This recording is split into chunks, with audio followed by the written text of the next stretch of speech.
Le 8e et dernier nom d'alliance de Dieu que nous allons regarder brièvement ce matin, c'est Jéhovah Makadesh.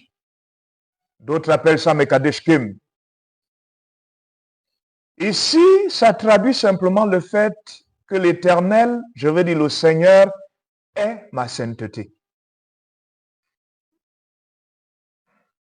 L'Éternel est ma sainteté. Si vous regardez Lévitique chapitre 20, le verset 8, vous allez vous rendre compte dans ce passage de la Bible que Dieu nous appelle à la sanctification, Dieu nous appelle à la sainteté, Dieu nous appelle à avoir des vies correctes en se présentant lui-même Dieu comme étant notre sainteté. C'est lui-là qui nous rend saints.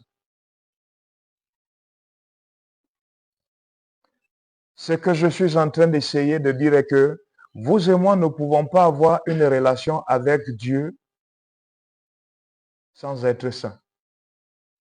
Ce que je voudrais dire à quelqu'un est que dans cette œuvre de la sanctification, il y a une très grande part accomplie par Dieu lui-même. De par notre façon de vivre au quotidien, il ne nous est pas possible d'atteindre la sanctification par nos propres moyens. Dieu est le secours, Dieu est le concours que nous avons pour une vie de sanctification.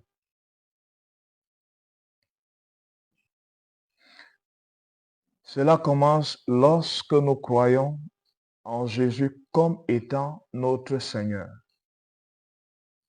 Dès cet instant, le Seigneur lui-même nous sanctifie. En Corinthiens chapitre 6, versets 9 à 11.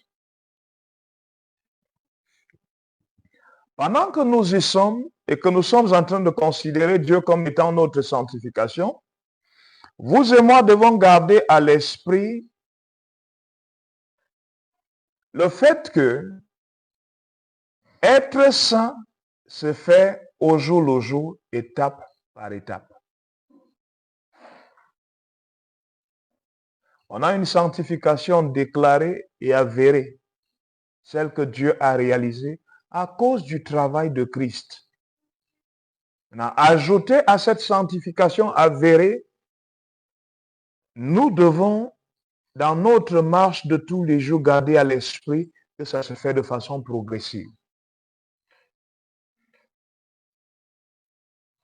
2 Pierre chapitre 1, verset 3 à 8.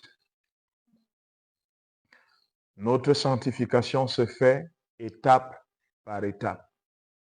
Notre sanctification se fait de façon progressive. Et pendant que nous savons que notre sanctification se fait étape par étape, pendant que nous savons qu'elle est progressive, nous devons savoir également qu'il en viendra un jour où notre être tout entier sera totalement saint et d'une sanctification parfaite, où notre esprit, notre âme et notre corps vont vivre la même réalité d'une vie sans faute. Parce que la sanctification, c'est une vie sans faute. Et quand on se regarde honnêtement, vous et moi savons que de temps en temps, les fautes sont passées par là. Et le projet de Dieu, c'est que nous arrivons à ce jour-là où les fautes disparaîtraient complètement. 1 Thessaloniciens chapitre 5, le verset 23.